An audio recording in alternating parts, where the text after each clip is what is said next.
Welcome to my new blogs. আইতাই এতিয়া গৈ আছে ফুৰিব 10 ডেজৰ কাৰণে ফ্ৰেণ্ডছৰ লগত দেদিয়ে থ'ব গৈ আছে।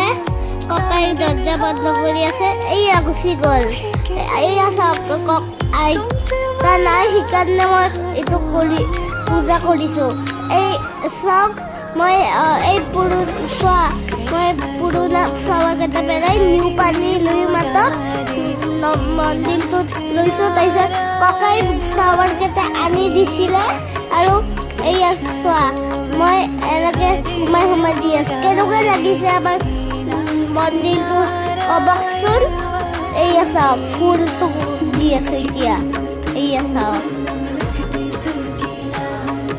মাম্মা শিকাই দি আছে পিছবাৰে, মাম্মা আছে।